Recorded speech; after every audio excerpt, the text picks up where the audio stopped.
Okay, can I ask everyone to take a seat and we're going to get started. There'll be time to chat later. Thank you, everyone. Thank you so much for all coming to our building permit allocation system community workshop, also known as BPAS. So we will talk a little bit about what that means and what the goal of tonight is in a minute. Before we get there, though, I'd like to just do some introductions of the staff that are around the room that might be helping tonight with tonight's workshop. For those of you who don't know me, my name is Jennifer DeBobrian. I'm the planning director for the Village of Islamorada. Also in the room this evening is our village manager, Rob Cole, in the back. He's new to the village, but he's doing an amazing job, so welcome and thank you. We have Daniel Parabach, who is our senior environmental planner and village biologist. We have Robert Mather, who is our review engineer. We have Regine Charles Bowser, who is our principal planner, and we have Anita Muxo, who is our planning and zoning technician. So these are our lovely planning staff members, along with a couple others who weren't able to make it this evening, who will be working the workshop with us this evening. So we're going to get going. We have an agenda that was on the table up there for you to have a copy of, but we just did a welcome and introduction. We're going to do a brief presentation, some time for Q&A. We'll do some roundtable discussions, which we'll talk about in a little bit. We'll have a short break. We do have some food we'll put out for you guys in a little bit. And then we're going to do some report back to the bigger group and some final Q&A, and then we'll talk about next steps and where do we go from here and what all this means in the bigger picture of Islamorada. So, building permit allocation. One thing I will ask is if you could keep your questions till the Q&A, that would be super helpful. We did put in front of you an index card and a pen, so that would be helpful for you to write down your questions, so I'm not expecting you to remember everything. The building permit allocation system, or BPAS, I'll probably call it BPAS throughout the presentation just because it's easier to remember. This is Division 30 of 30-4-11 of the Village Code. And what this basically is how do we allocate building permits for residential and non-residential development? This conversation tonight is mostly going to focus on residential development. The reason being is we have right now plenty of non-residential BPAS square footage. We don't have, and I'll get to that in a minute, but we don't have any allocations for residential development other than affordable housing at the moment. So the conversation tonight is going to focus on residential development. So the purpose and intent of the building permit allocation system, and this is directly from the code, is to facilitate implementation of the goals, objectives, and policies set forth in the comprehensive plan, to regulate the rate of growth in order to further deter deterioration of public facilities service levels, environmental degradation, and potential land use conflicts, and encourage redevelopment of residential and non-residential development, and to encourage affordable housing. Building permits in the village are allocated in accordance with a schedule that is outlined in the comprehensive plan, and permits are allocated quarterly by the village council. And permits are scored based on 14-point criteria that is also outlined in the code under that section, Division 30-4-11 of the code. So the way it works is somebody applies for a building permit. They go through the process of review through the building department, and once the permit is approved, they then have to apply for a BPAS application. They have to put in a BPAS application, and that goes to the planning department. That gets scored, the application gets scored and then ranked on a list. You've probably heard talks about a BPAS list, which is available on our website. And you get ranked 1 through however many applications we have on the list. And then as we have allocations, we make recommendations to the council as to where those allocations should be given. And so that's how allocations have been given out in the past in the village. So just some general background on how we got where we are today. In 1972, the area of critical state, that should say concern, I apologize, program was adopted by the state of Florida. In 1979, the Florida legislature designated the Florida Keys as an area of critical state concern. And in 1992, Monroe County adopted a rate of growth ordinance, also called ROGO, and at that time, Islamorada was part of Monroe County. And then in 2002, after Islamorada Incorporated, we adopted a BPAS ordinance with an original number of 302 allocations to be given out. And then in 2012, the Department of Economic Opportunity, which is now the Department of Commerce, completed hurricane evacuation clearance time modeling and found that 10 years worth of building permits, the Florida Keys would be at a 24-hour evacuation clearance. So based on that, the DEO determined that the remaining allocations countywide would be 3,550. And out of those, Islamorada received an additional 263, which brought Islamorada's total to about 565.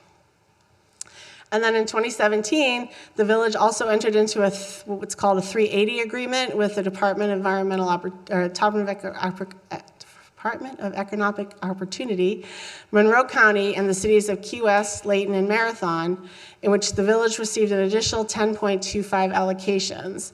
And what that was is that the city of Key West wanted to build some affordable housing outside of their jurisdictional boundaries.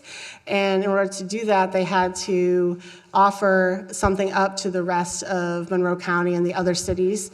And that was additional allocations. And out of that, Islamorada received 10.25 allocations.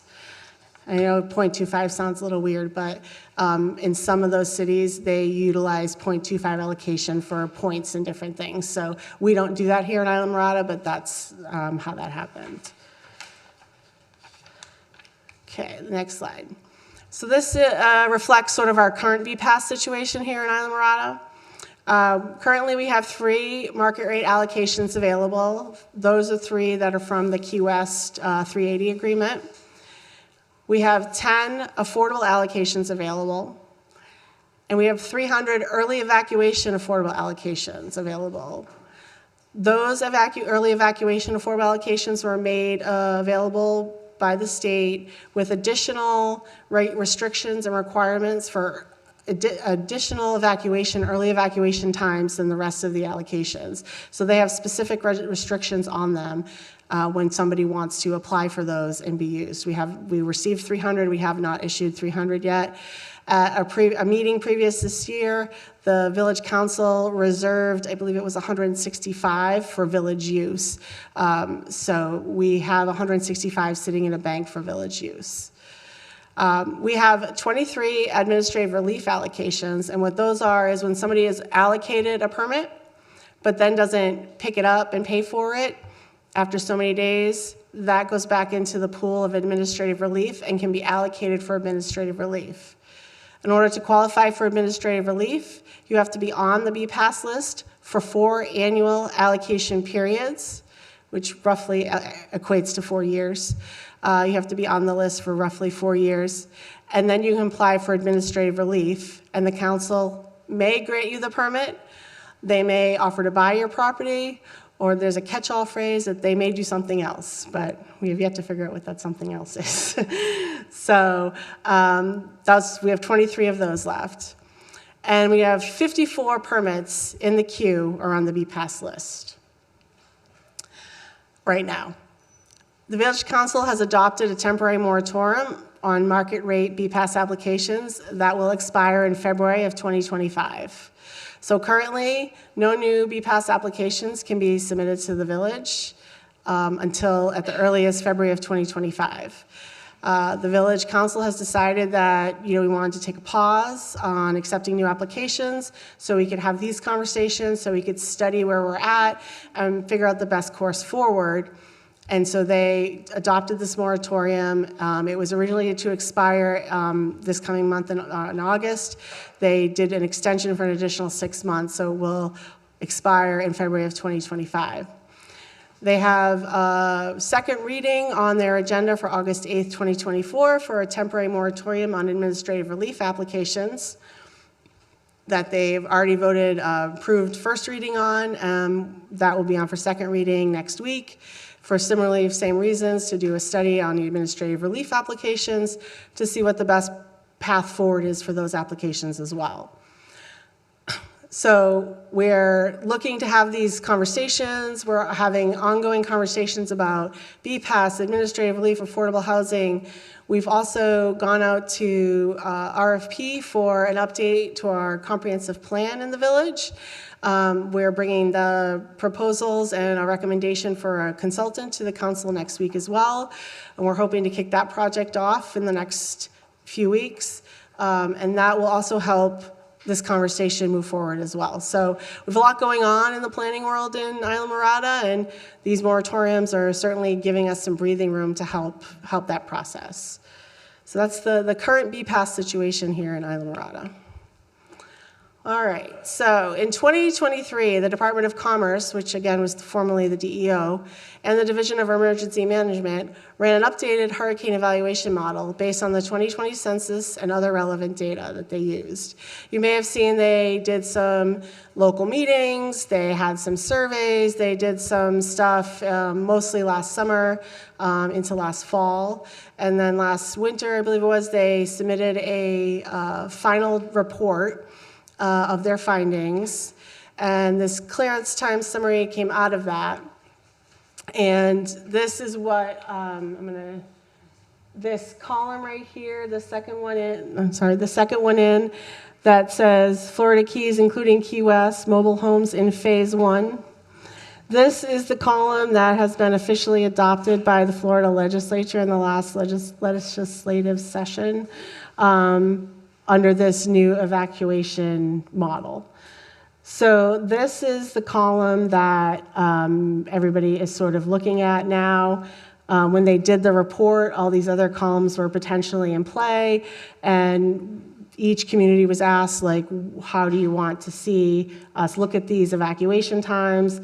And I believe it was pretty much unanimous across the county that, obviously we should include Key West. They have to evacuate like the rest of us. And we should include mobile homes in phase 1 evacuation.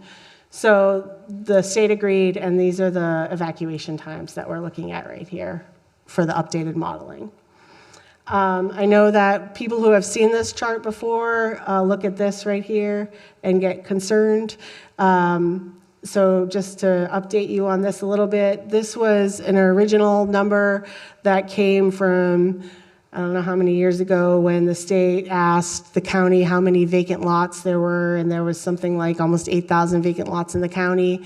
We have since done some analysis. We have done our own analysis. The county has done additional analysis, and that number has shrunk dramatically based on several factors, which I'll go into in a minute. So I would think that this scenario 5, if it were 1 unit for a vacant lot, this number is highly exaggerated, just to keep everybody in the loop on that. So moving forward, as I was just saying, we recently undertook a vacant parcel analysis using the following criteria. We looked at residential zoning districts, and that the parcel size must meet the minimum square foot for a residential lot size, and that the parcel is vacant according to the Monroe County Property Appraiser date as of 2020. An initial review of that in Islamorada produced 212 parcels. And then we did a secondary review, and we removed some of the anomalies, such as if it were already on the BPAS list, and other certain anomalies. And then that reduced that number to 178.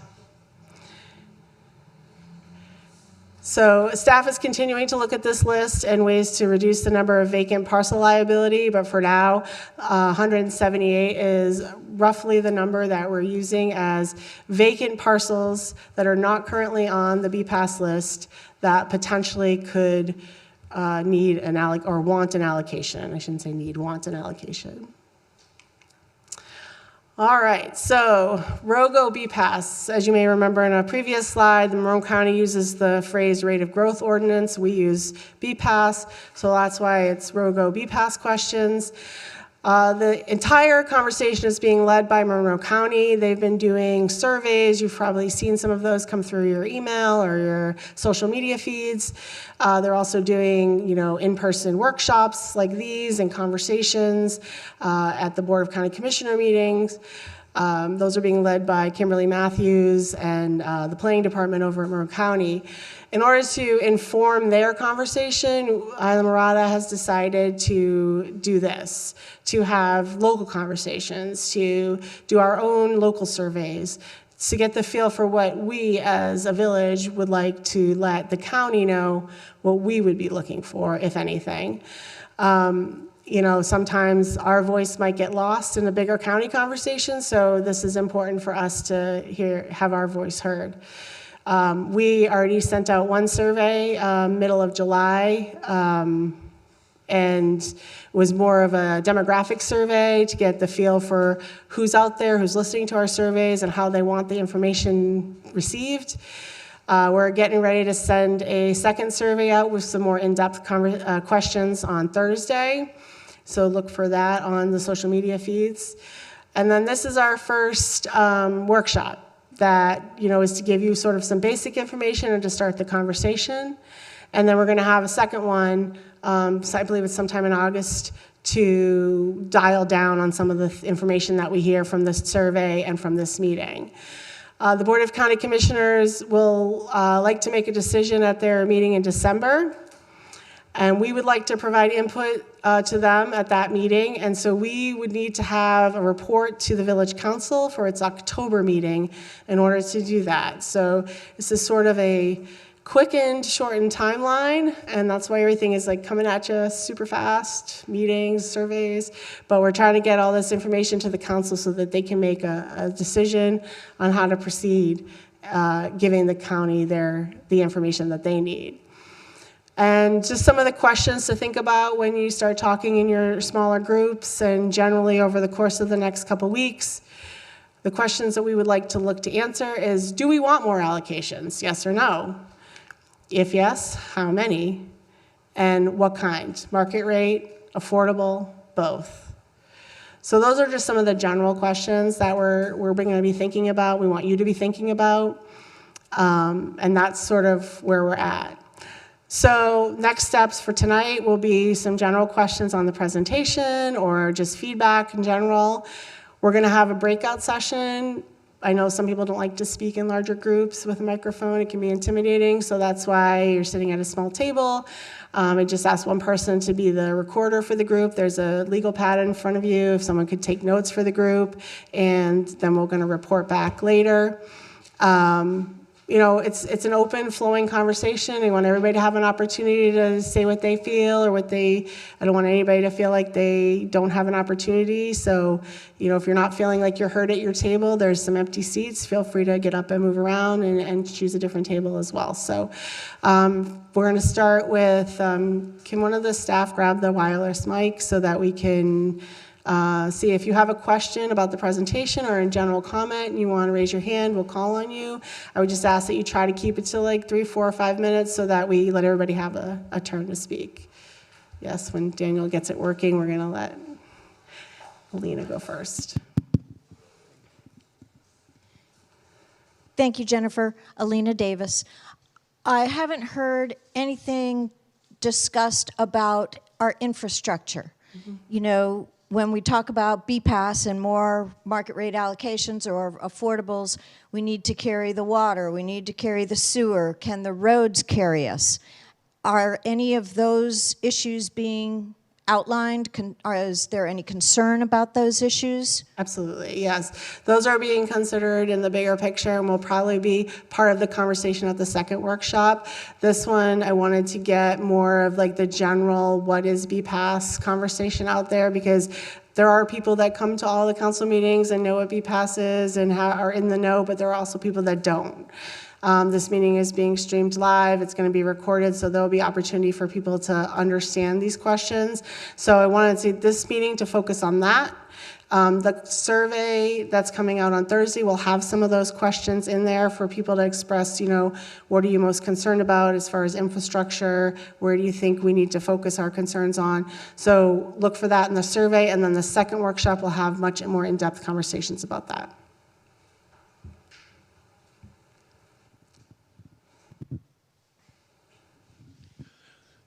I'm Van Cadenhead, and I was here when they carrying capacity study from Monroe County was delivered years ago, and it was discovered at that time that we had been overbuilt for a number of years. And all these years later, that report was put up on the shelf and allowed to gather dust. And to me, it's almost to the point of ridiculousness that we're still talking about getting thousands of new BPAS permits for this county. We are overbuilt. We've been overbuilt. Our infrastructure can't handle what we have now. And it's my contention that we should not ask for any more permits, either market rate or affordable, because they've given us 300 affordable from the state, and we don't have room for them. We don't have a place to put them. And so what we're doing tonight is an exercise in futility, in my opinion, because we simply don't have the space. We have too many people in too small a space as it is, and any building that takes place, any construction, should be redevelopment by our construction companies, not new development, because I don't want to see another hammock scarified to put up another house, because we've had way too much of that, and we have too little left of Islamorada as it is. So I would, I'm the voice of no more progress. We've had too much progress thanks to the TDC, and our property values have gone from, in ad valorem terms, from 1.1 billion at incorporation to 6.5 billion now. That's just obscene. That's appalling. That's unsustainable. And the people who live here, especially the ones that don't have homesteaded properties, are paying the price. So I say, slow this Mustang down. Thank you very much. Thank you.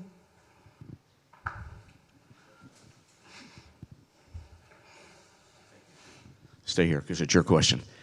So of the properties that are available still, how many of those are high-quality hammocks? And I'm assuming that the high-quality hammock couldn't be touched no matter what. Is that accurate? I'm not sure exactly how many are high-quality hammock. There's a few on the bottom of the BPAS list that have hammock in general, but I don't think it's a significant portion of the vacant lots. The 178. Yeah, we're still dialing down the environmental numbers on the 178, so I don't know that Daniel has that full number for you. Probably by the second workshop, we'll have some of those answers for you, but you could probably answer the question about what can be touched and what can't be touched. The regular rules of development apply. And high-quality hammock, if it's a smaller lot, it's not really economically developable. So. Good.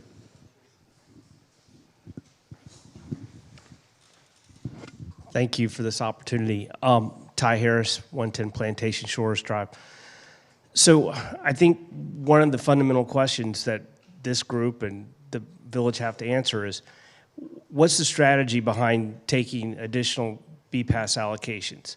If we know that we're at capacity with our infrastructure, is it to keep what we call the event horizon from happening, meaning that we don't end up in a situation where we face takings claims and we just slow play these out over 30 years? Or is the goal to actually have allocations that are really meant for development? Because it seems to me that if you parse these out very slowly, you never actually hit the point where we're facing regulatory takings because there's no more allocations. So I think one of the fundamental questions is, are we doing this so we can play the long game, or are we really talking about new development? That's just, to me, kind of the fundamental first question. Thank you. Anyone else have any general questions, comments?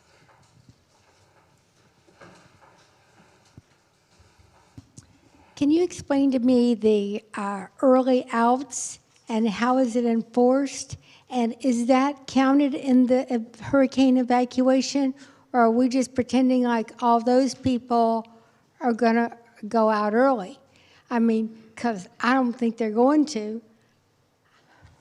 So, yes, so those are required to leave 72 hours prior to So there's required to be an on-site property manager, and each there's supposed to be a deed restriction in each one of the units or property that requires that they leave 72 hours prior and that they're one of these early out evacuation units.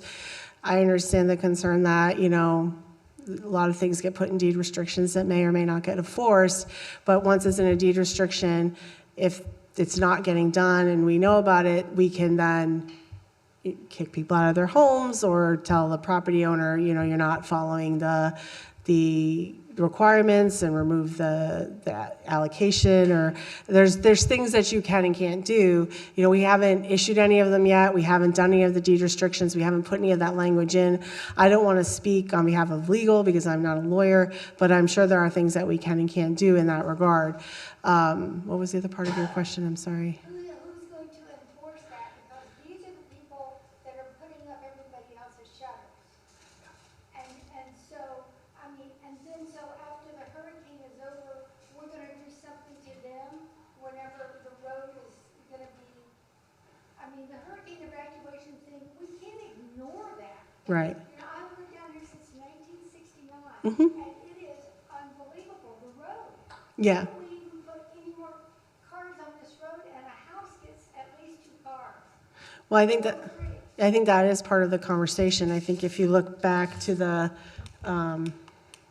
this sheet, as I said before, the 24 hours was the maximum evacuation period. But if you look at the chart here, baseline is 24 hours, but there really is no, other than minimal allocation down here, there really is no other 24-hour evacuation. So that's the question, right? Do we want to ask the legislature to increase the evacuation times? How do we want to do that? That's one of the questions that we need to ask ourselves. That's a matter of life and death for people that live here. I don't disagree, yeah. The people that are building the big things, they don't even live here. Yeah, no, I agree. And I think part of your question, I remember now, is what were those counted in the hurricane modeling? DEO did consider those as part of the hurricane modeling, but because they would be evacuating prior to the storm, that's how they are not impacted. Anyone else have a general question? No? Okay. All right, so we're going to move on to the next section, which is the breakout session. If you're at a table with just 2 people, that's fine. If you want to stay there, if you want to group up with some more people, that's fine too. Again, if you could just have one person be the recorder, write down some thoughts, some of the questions that we just talked about, some thoughts generally about allocations, hurricane evaluation, any of the things that we talked about. Staffs will be walking around. If you have questions, if you want some clarification on some stuff, feel free to reach out and ask. We'll be happy to help with that. So we're going to put some food out on the side table. So as you're doing this, if you want to get up and grab a sandwich and some fruit, we'll be putting that stuff out for you too. So yeah, we got to get the mic because we're streaming live. So we have one more question in the front here.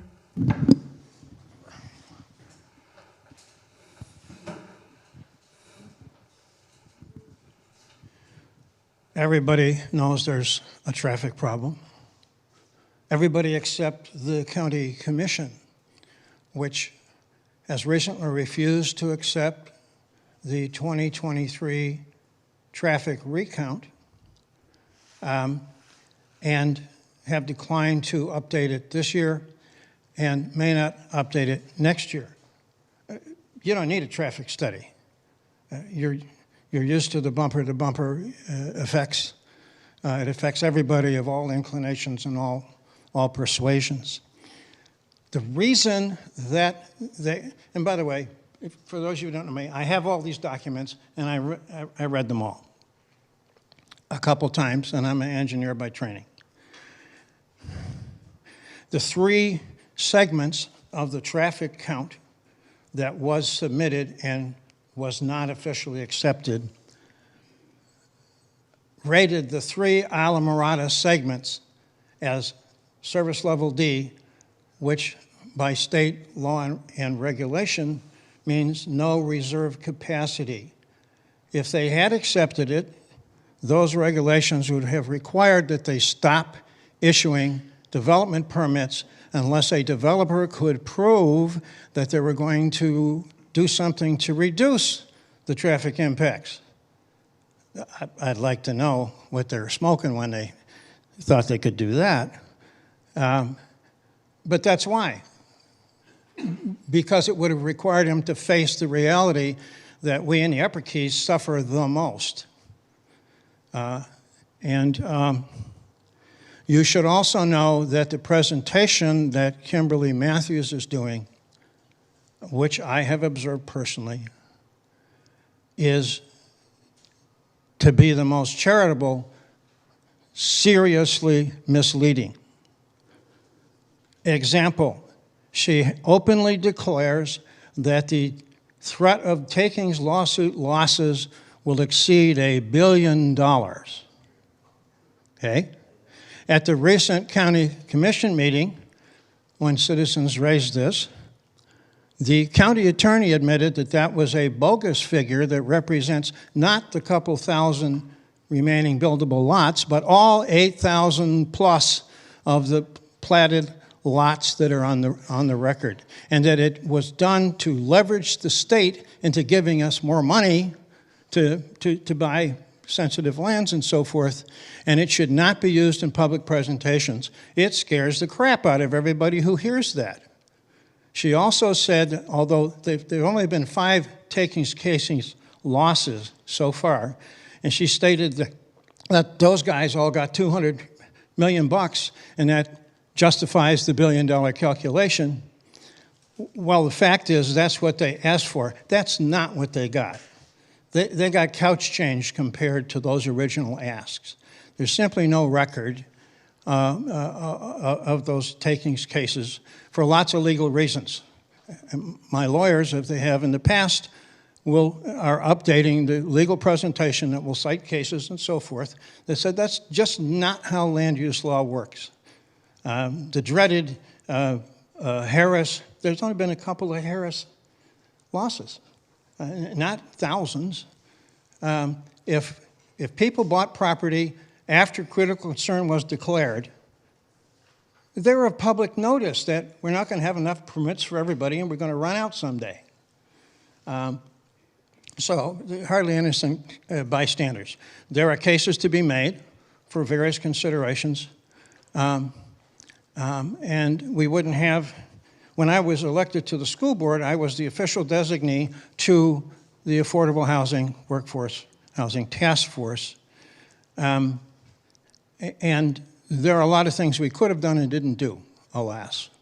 And still, some of the stuff in play that's designated for affordable housing isn't really designated 100% mandatory affordable housing. Development interests always carve out a big chunk of market rates to justify subsidizing affordable stuff a little bit, or entitling themselves to government grants and so forth. So there's a lot more to this. The citizens' interests are underserved, and particularly for those of us who've been here a long time, like a lot of people in this room, you know, how much of this crap is enough? The citizens need to be heard because the state has clearly, Commerce has clearly reneged on all of their legal past responsibilities. And they don't want any part of the liabilities. What they should do, and what I'm suggesting officially in the legal correspondence that's being generated presently, is that, okay, how about just funding a couple of top-notch land use lawyers to help us defend against taking claims, and then you won't have to spend hundreds of millions of dollars buying property. Send us some shit-kicking state lawyers. Thank you. Oh, apparently we have a rebuttal. Since I am the only land use attorney in the office and I am a kick-ass land use attorney, I will tell you that the reason that you don't see that many cases, because most of them settle before there's ever a trial. You're required in Florida to file a demand letter, and at that point, the municipality evaluates the claim, and that typically leads, in most cases, to a settlement. And that's why you don't see a lot of cases actually go to trial where there's a reported case, and typically those would be third DCA cases. But the last one there was didn't turn out well for Monroe County. That's the Shands v. Monroe County case. And if you want to get a chill down your spine, read that opinion. It's not good for local governments. Okay. So we're going to break out now. Again, ask one person to do some reporting, just have a general conversation about the topics that we've been discussing. Let's all try to keep it friendly and have a nice time. We'll probably give you about a half an hour to have this conversation. Again, we're going to put some food out, so once that goes out, feel free to get up and have some dinner. So hopefully that was a productive conversation at everyone's table. Hopefully you learned a lot from each other and you had some great ideas. So what I'm going to ask now is that one person from the table just maybe give a couple brief sentences or thoughts from your table about where you think that this conversation could go for the village. We're going to collect the notes from your table, so don't get rid of them. Please don't take them home. That's very important data for us to review throughout this process. So please don't get rid of those for the end of the night. So we're going to start with this big group right here that I think was like 3 tables combined. I don't know, is it Mr. Horton or Mr. Harris, or who's going to do the reporting? Oh, we need the mic whenever someone has a minute. I think Ty. Thank you, Jennifer. So our group believes that the village should take as many allocations as they can. That doesn't mean that you need to use them, but not having that flexibility 20, 30 years down the road just limits your options. We also believe that the folks that are on the BPAS list should be able to get a permit in a reasonable amount of time. They've paid their money, they're in the system, and they need to be taken care of. We also think that as part of this strategy, that we need to go ahead and fix the TDR ordinance because we have allocations that are out there that are already counted in the traffic numbers that are not being able to be moved around.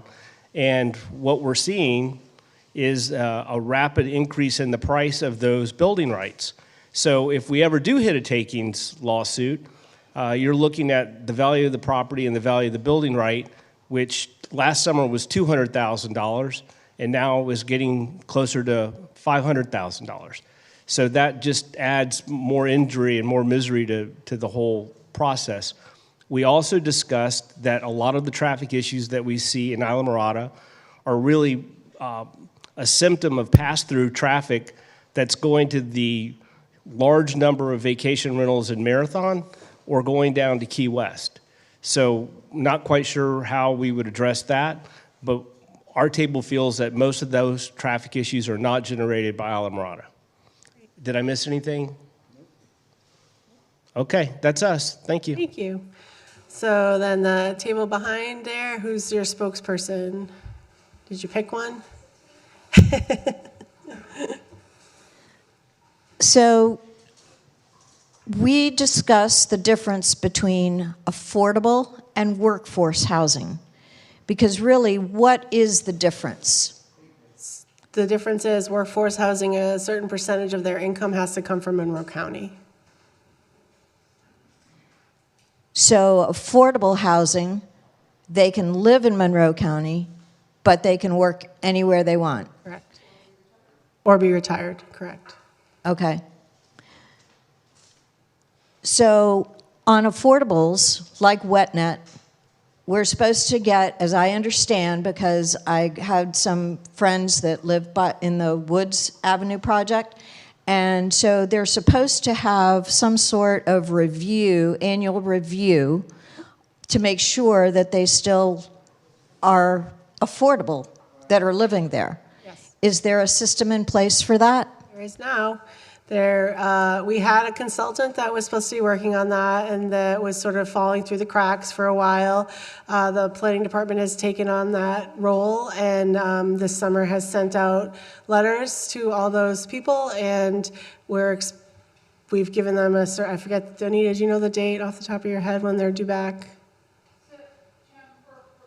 So they're due back September 1st, and we'll be checking those, and then we'll be working with legal for all of those that have not responded. Okay. Some of us prefer no more allocations, and some of us are of the, do we kick the can down the road? Do we offer one market rate permit a year? And does the state, we talked about takings, does the state not have any liability as part of this takings claims? I don't think Because that's been determined yet. the state, and it's a partnership between the state and the village. So would part of that liability not come from the state? Yeah, I don't believe that's been determined yet. At the next workshop, I'm going to hopefully have somebody from legal present to have some of those questions answered regarding those takings liabilities. Okay.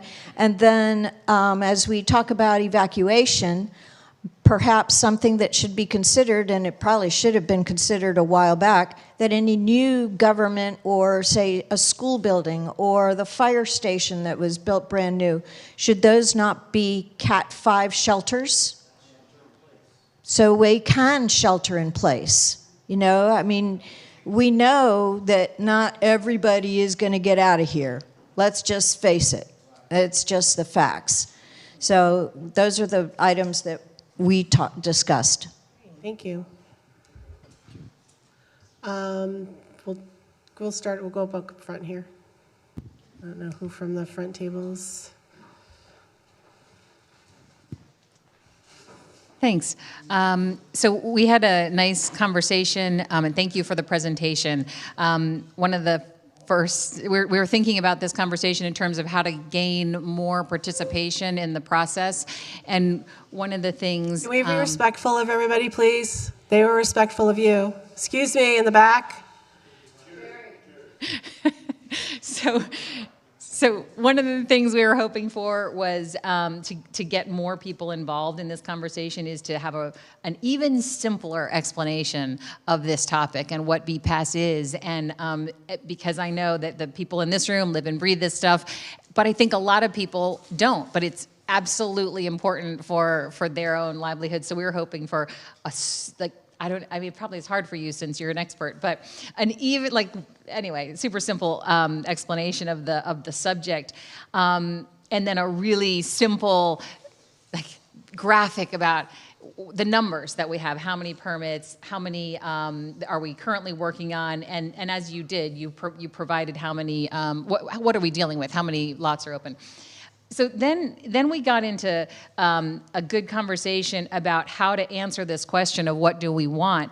And we were saying, how do you answer that question unless you unless we are all talking about the same consequences, and the impacts. So to get sort of a universal answer, we were hoping to have information about a realistic hurricane evacuation. The consequences of build-out would be infrastructure and what that means. What would the environmental impact be if we built everything out? What would the a realistic cost of takings be? A conversation about property rights. I think a lot of us, myself included, don't really understand what that means.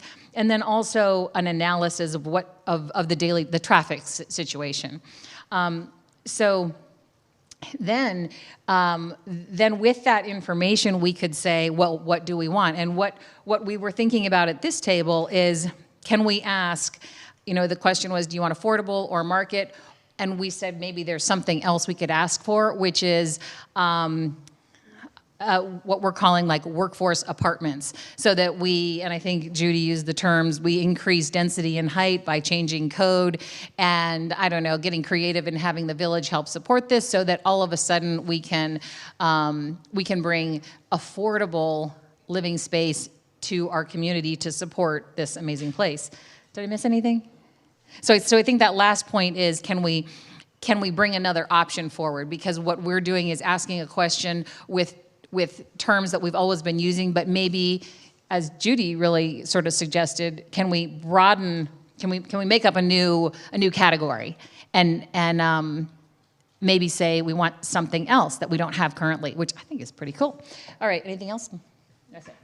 Well, the one thing is that we should let more of the public participate. Well, we are definitely letting. I mean, this would. I mean, this is just workshop one. You know, give us a break here.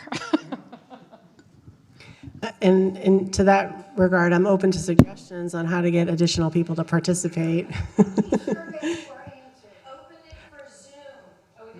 It is on Zoom, but it's difficult in a setting like this to have Zoom participation. When you have small group work, it's very difficult to have Zoom participation.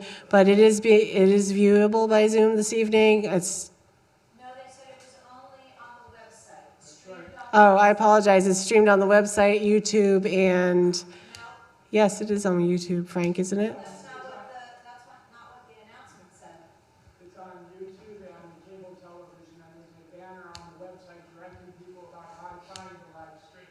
Thank you. So visit the website and follow the banner. Okay. With the option. Thank you. I apologize. Thank you. But the announcement didn't say that.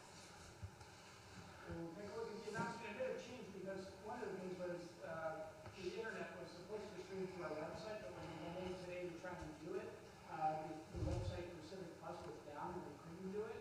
So instead, they should have the banner that's there, the YouTube streaming, and the cable television streaming. Thank you. I was unaware of those technical difficulties. Go ahead. Okay, so at our table, we got into a discussion about market rate and affordable, and doing what could be called the fair and the right thing for the people who are on the list. They've been on the list for a long time. They've been trying to follow the rules, and that segment of the allocations needs to be considered as a more of a priority than somebody who wasn't on the list, even though that we've put a moratorium in place.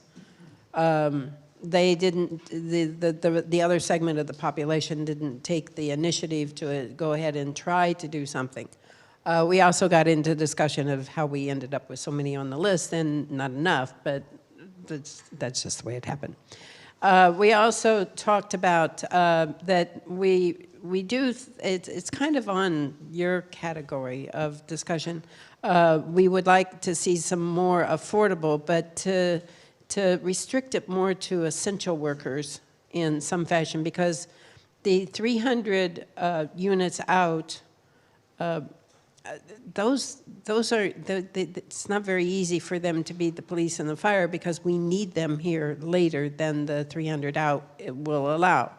So there needs to be another group that can stay longer, but it needs to be affordable. And the definition for affordable on the stuff that we have today isn't truly affordable to most of the working. So we need to, and the density idea is a way to do that, as long as everybody understands that, okay, you have to compact things in order to make that happen. And we had a discussion, a short discussion also on property rights, and that there, you know, if you take the 100 and, what'd you say, 178 or something like that, and subtract what's on the list, you come up with around 120. That was already subtracted, what was on the list. Oh, okay, our mistake on that. But either way,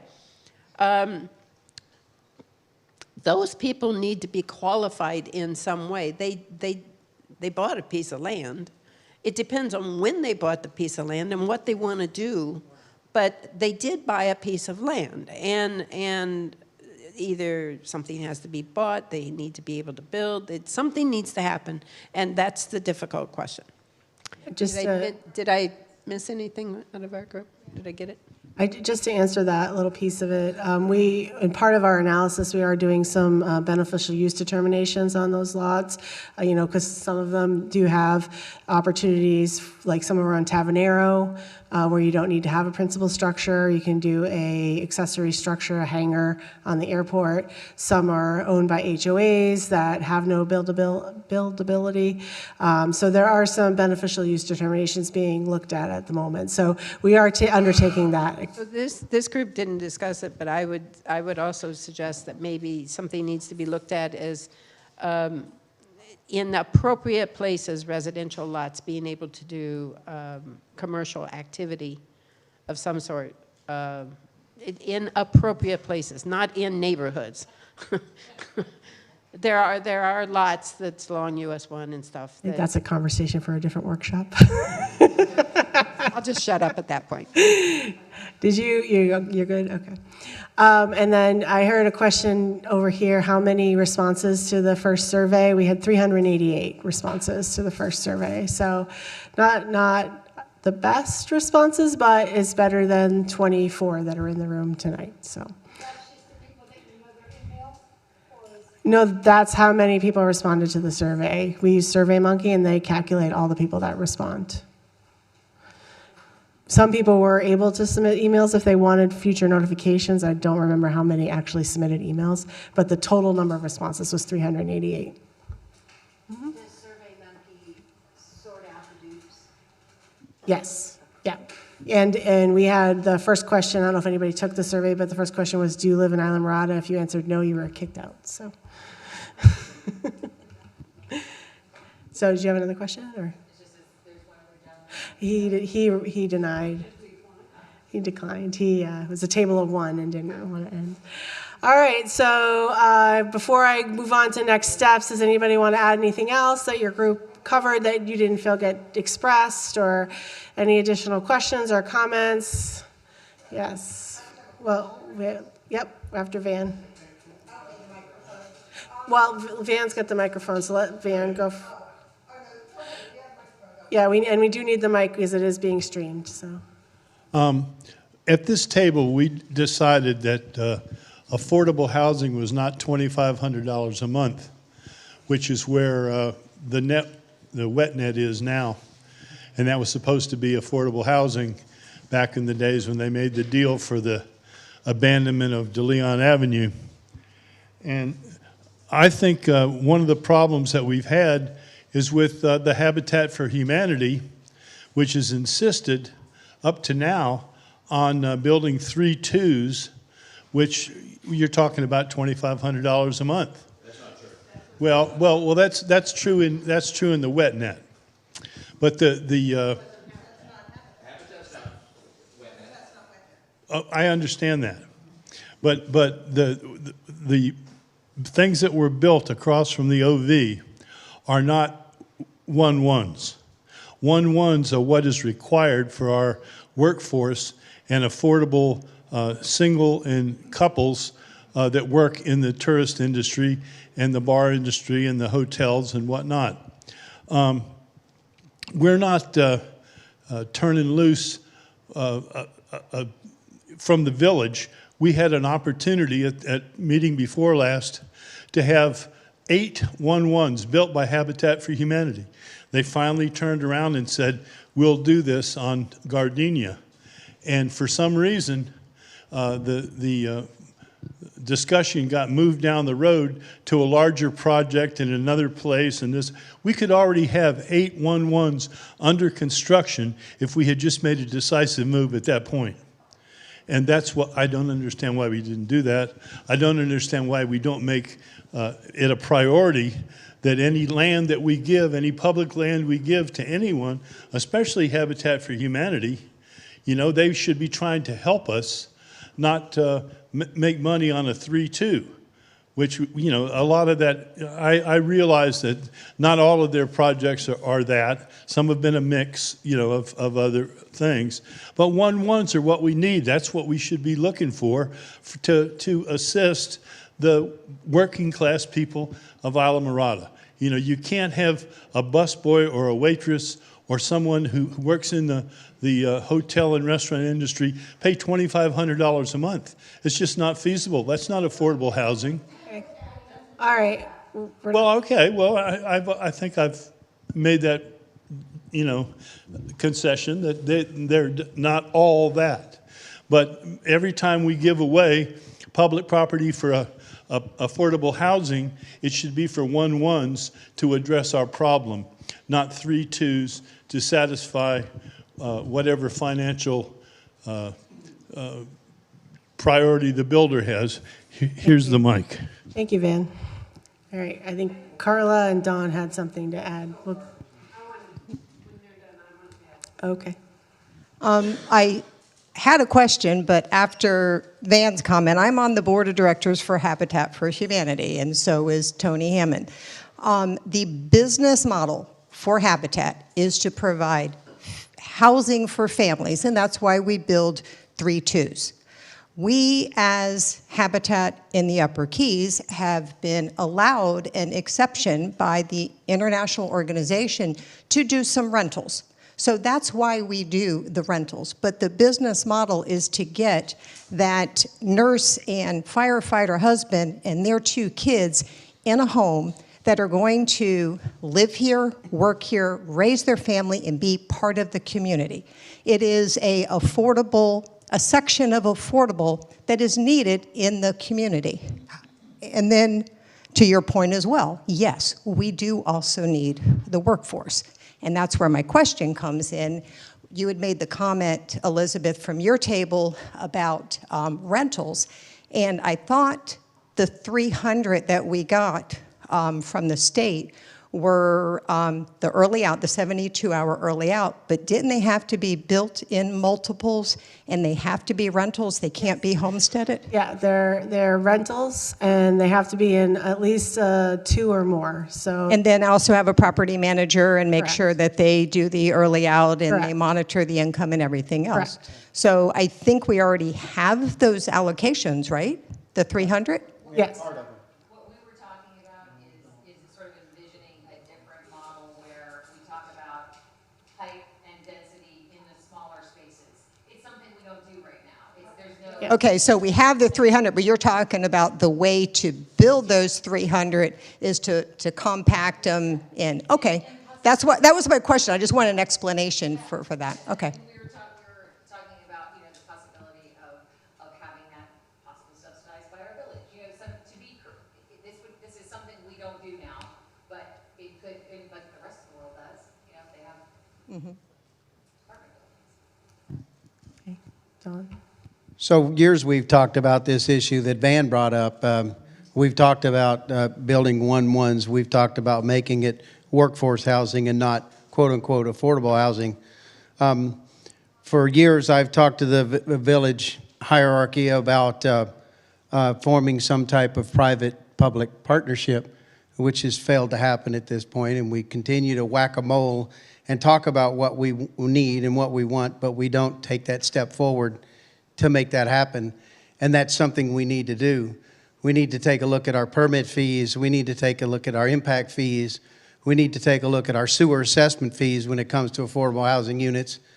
And because the cost of construction alone is extremely difficult, but when you spend 6 figures in order to get yourself through the system just to be able to get a building permit, you start taking away the affordability of that affordable housing unit.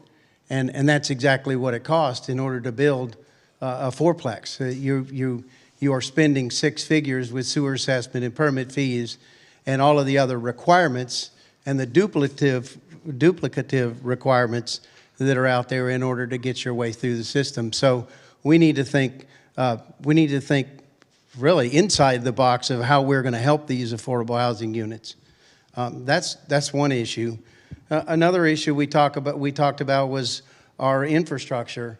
I could tell you that I personally had a meeting with the aqueduct, and although our pipe is 50 years old and it certainly doesn't have the materials and the protection that the new piping is going to have, they have right now the ability, as long as the pipe can hold up, it's a 50-year-old pipe, but as long as it can certainly handle a lot more flow, and it can handle a lot more pressure. So I don't think we have a problem with that. As far as our traffic that we all hate, our traffic is not because of Islamorada. Our traffic is because cities like Marathon have like 2,499 more transient uses than Islamorada has. Islamorada did exactly like we're doing tonight, and we were very proud back in the day when the chamber got together and the realtors got together and the hoteliers got together and the citizens of Islamorada came together and had meetings and came up with what our numbers should be on our transient uses. We thought way ahead of, way in advance, and we've never filled all of those transient licenses that we currently have. So we didn't hurt the hoteliers, and certainly the chamber was at that point given a mandate to get more heads and beds in Islamorada. And now we're complaining about the heads that we wanted to have back then. So are we a victim of our own success? Well, I think more than anything, we're a victim that Marathon didn't think as far out of the box as we did and has allowed 2,499 more transient uses to happen just south of us. So on the Thursday and a Friday and a Saturday and Sunday, we're putting up with people driving through our town in order to get to Marathon and even down to Key West. So I think we need to start thinking about how we can take at least some of our internal traffic off of the highway and create some type of dependable and timely intercity transportation for the folks that live here and get used to that. There's a lot of ways to do that, but I think that's going to be helpful. Great, thank you. I think Deb has something, Rob, if you want to bring.